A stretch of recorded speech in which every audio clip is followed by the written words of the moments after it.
Bismillahirrahmanirrahim. Assalamualaikum warahmatullahi wabarakatuh. Bertemu lagi dengan saya Mira Widabulan. Kali ini saya akan menyelesaikan tantangan literasi di bulan Juni, yaitu membuat sebuah esai. Esai yang saya buat kali ini berasal dari novel yang saya baca, yaitu Bulan karya Terelie. Bulan adalah sebuah novel karya Terelie. Novel ini adalah buku kedua dari seri Bumi atau serial Dunia Paralel. Diterbitkan pertama kali oleh PT Gramedia Pustaka Utama pada tahun 2015. Buku ini bergenre fiksi petualangan dan fantasi, berisi 400 halaman.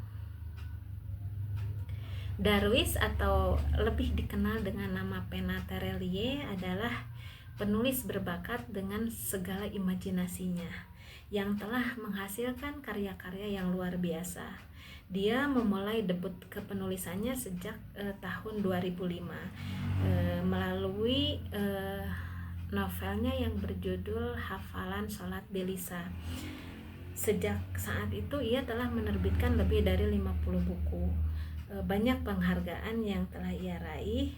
Terelie adalah penulis buku-buku yang sering masuk bestseller atau top 10 di toko-toko buku di Indonesia. Bahkan beberapa karyanya sudah diangkat menjadi sebuah film.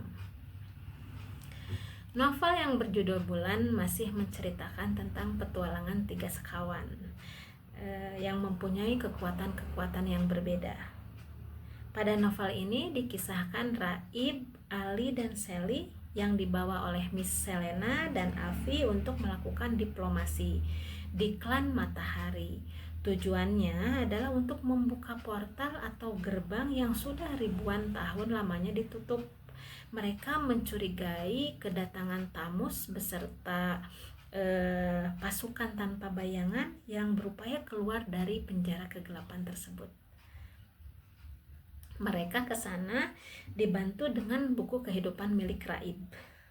Ketiga sekawan dari klan Bumi itu ditemani Miss Selena dan Avi juga Ili, pemuda klan Bulan. Mereka datang tidak dengan tangan kosong, melainkan dengan kelebihan-kelebihan dan kemampuannya masing-masing.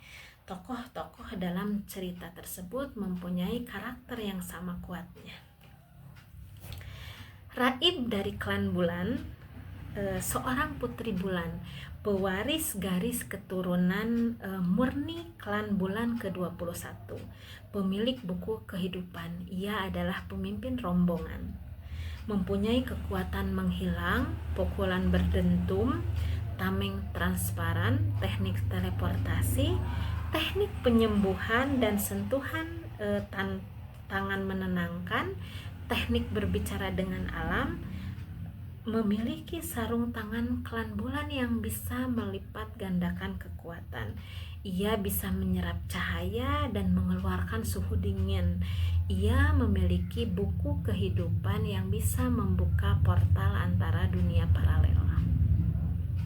Tak kalah dengan Raib, Sally juga punya banyak kekuatan. Sally dari klan Matahari, seorang petarung klan Matahari pertama yang berjalan di atas bumi, garis keturunan yang ke-30 sejak perpindahan besar dari klan Matahari yang pindah ke bumi saat meletus pertempuran besar antara dunia paralel 2000 tahun lalu. Kekuatan Sally diantaranya bisa mengeluarkan petir biru, petir paling kuat di klan Matahari. Kekuatan kinetik terbang dengan kekuatan kinetiknya memiliki sarung tangan klan Matahari yang bisa melipat gandakan kekuatan, mengeluarkan cahaya, mengeluarkan suhu panas, dan kemampuan menyerap rasa sakit bisa membuat diubah dengan kekuatan yang berlipat-lipat. Dan yang ketiga adalah Ali dari klan Bumi, seorang yang jenius dan sebagai pemikir strategi dalam rombongan. Dia sering merancang alat-alat canggih termasuk kapsul terbang Ili. Kekuatannya bisa menjadi beruang raksasa dalam keadaan tidak sadar dan dipicu oleh emosi. Dengan kekuatan yang besar dan fisik yang kuat, namun akhirnya ia memiliki sarung tangan yang bisa mengontrol mode beruang.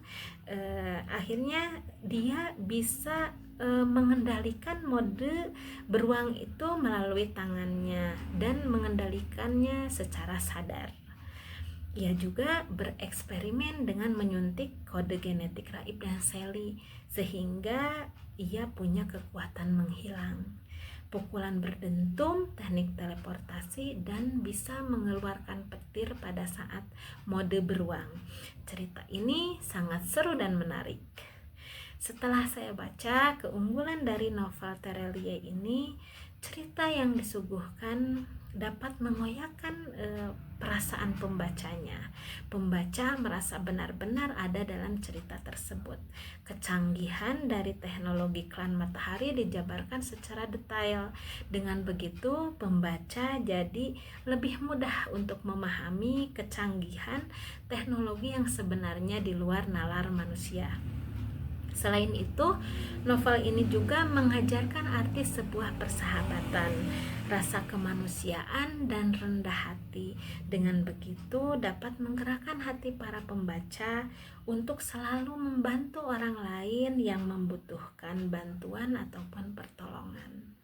Novel ini juga bersifat edukatif karena pembaca lebih mengetahui tentang berbagai ilmu pengetahuan, khususnya ilmu fisika dan ilmu biologi. Dengan membaca novel ini, kita akan masuk ke dalam cerita serta merasakan sensasi petualangan dan ketegangan yang dialami oleh Raib, Sally, dan Ali. Jika teman-teman penasaran, silahkan teman-teman membaca sendiri novel bulan ini. Mungkin demikian yang bisa saya sampaikan. Terima kasih. Wassalamualaikum warahmatullahi wabarakatuh.